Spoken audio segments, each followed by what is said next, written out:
The most difficult people to talk about healing are doctors. We have been trained to think scientifically, methodically, systematically. So I will give this testimony. I don't know if I've shared this, but this is a testimony of this medical doctor. Discovered with renal cell CA, cancer of the kidney, metastatic throughout her body, including the bones. 2 bones, the lower thoracic, the first lumbar vertebra, eroded with cancer. And the husband came to me on the first day of a seminar, 2 days, Life in the Spirit. And the man said, my wife is a doctor like you. She graduated from the same medical school where I graduated, although she was way, way ahead of me, of course. She belonged to class 60-something. I belong to the millennium class, you know. But anyway, what seems to be the problem? And the man said, she has cancer and this and that, spread throughout her body. And also the vertebral column too, the lower thoracic and the first lumbar affected. In fact, she is now on a brace. So bring her tomorrow so that she can listen to the talk and we can pray. And the husband said, no, she could not withstand long period of sitting and standing. In fact, Monday morning, she will be airlifted from Cebu to Manila for surgery. Not for any cure, but they will open the abdomen, place a metal plate inside so that the weight of the body will not be on the affected bones on her back.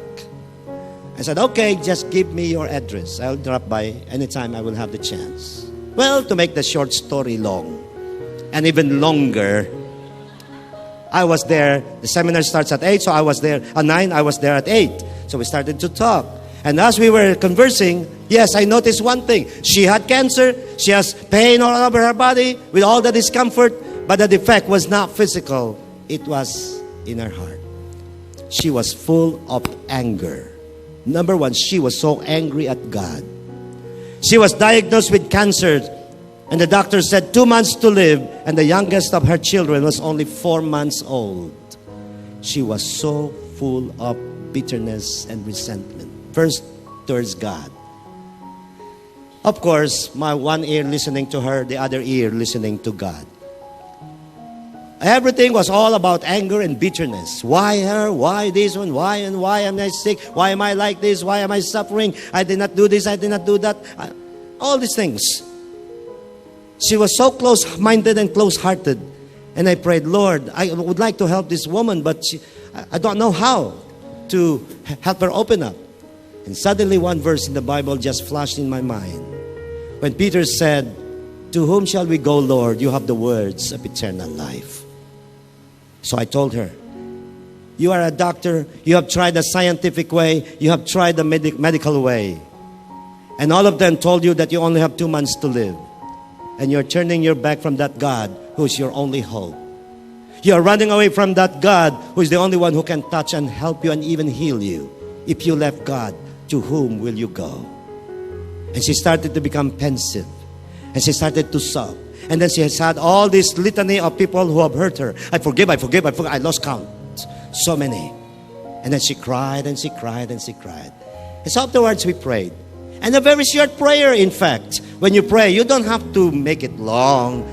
As the Lord said, it's not by the length of prayer that God will answer our prayers. You don't even have to make promises. Lord, if you would heal me, I will put up a cathedral. God will say, no need, there's already one. People will be confused. And so I prayed, in the name of Jesus, we speak to the cancer cells, be healed in Jesus' name, amen. Done, finished. We only prayed once. We only saw each other once. Physically, as if nothing happened. As if nothing happened. Physically. So I left. 2 weeks later, the phone rang. It was 10 in the evening, Wednesday evening, in fact. When I answered the phone, it was the doctor.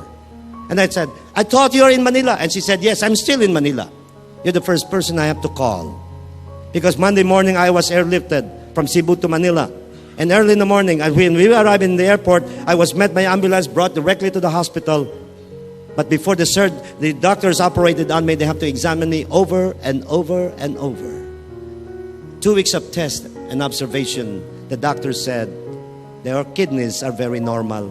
All other organs are very normal. And even the bones on your back are very, very normal. August 1987. 2 months to live. Until now, she is alive. Her doctors died ahead of her. Why? Because the kingdom of God is not just a kingdom of words, but a kingdom of power. It's a kingdom of power that when we are in God, we shared even in the power of God. That He said, amen, I solemnly assure you, the man who has faith in me will do the works that I do. Greater than this you will do, because I go to the Father, so that the Father will be glorified. For the kingdom of God is a kingdom of power. There is restoration of that power. One last testimony before we end. February 24, 2001. Just before the second time we came here. We had a 1-week healing retreat at Cherry Hills, New Jersey. 1 week. Speakers were, this was an American gathering with Father DeGrandis and Father Hams, many of the priests in the United States who are in the healing ministry. All the speakers were priests except me. All were Americans, and I'm the only Filipino. And my assignment was the General Assembly, Saturday evening, February 24, 2001. And I will be talking to Americans. And I tell you, these people, they're still small. They already speak English. And I asked myself, will they understand what I'm preaching? But I did preach. And I was preaching. There was this young American guy, about my age again. He was not part of the retreatants. He was brought only that evening. And as he listened to the word of God, there was a commotion in one part of the hall. And this man stood up and ran to the front. And you know what she said? 9 years ago, 9 years from that time, 2001, I was shot. I was hit in my temporal area, shattered my nasal bone, shattered my eyeball. And the remaining eye, the nerves were affected. And my doctor said, I will never recover my eyesight. Permanent blindness. And a friend of mine brought me this evening. And as I listened to the word of God, I was so moved, I was so touched, he said. And he prayed. And you know what he prayed? Simple prayer. No more of this making promises. Because I notice in most of our prayers, we tell God what to do. The Lord said, I know your needs even before you say them. I know them already. You know what he said? Lord, I forgive the man who shot me. Can you forgive a man who made you blind? Can you forgive a man who nearly killed you? But that was the only prayer he uttered. I forgive the man who shot me. And he said, there was a spark of light. When I opened my eyes, I can see clearly. Right there and there, his eyesight was restored. Impossible? His name is Eddie Paul. P-A-L-L. If you are in doubt, go to Cherry Hills, New Jersey, USA. But you have to get your visa first. And we can go on and on and on and on. This is the beauty when we are in the kingdom of light. For the kingdom of God is a kingdom of power, not just a kingdom of words. It is a kingdom of joy and peace and righteousness in the Holy Spirit. So when you are in the kingdom of light, stay there. Don't go back to darkness. Because Paul said, once you have tasted the goodness of God and you go back to sin, you will have difficulty in coming back to God. For you have tasted the goodness of God.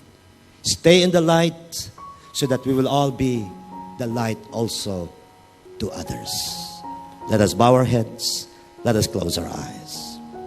Jesus came to his disciples and asked them, who do people say that I am?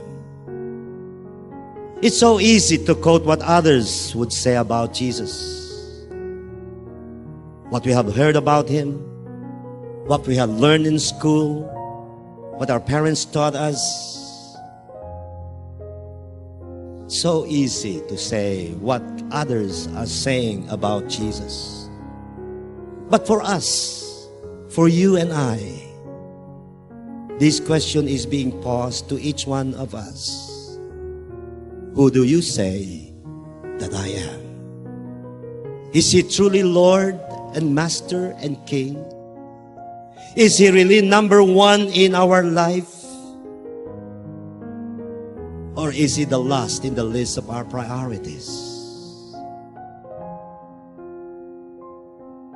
Jesus said, behold, I knock at your hearts.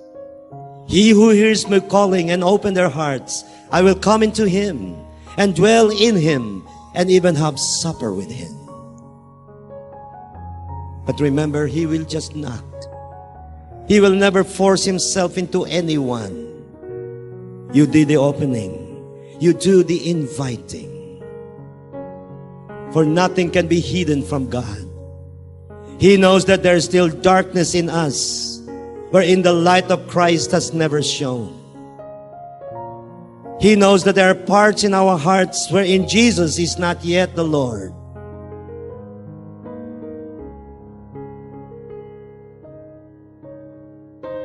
That young man in the Bible who asked the Lord, what must I do, Lord, to gain eternal life? And Jesus said, to love God with all our heart, with all our strength, with all our soul, with all our mind, and to love our neighbor as we love ourselves. And Jesus said, you are not far from the kingdom of God if you do this. He is not yet in the kingdom. He is already near the kingdom. But our goal in life is not just to be near the kingdom of God, but to be in the kingdom of God. Is He truly Lord and Master and King? Is He number one in our life? Or are there still people in our lives who have hurt us and until now we have not forgiven? Especially that one who is most difficult to forgive. That one who hurt us the most. That one whom we said, I would never, ever forgive. If God humbled Himself, who are we to be proud? If God forgave, who are we not to forgive?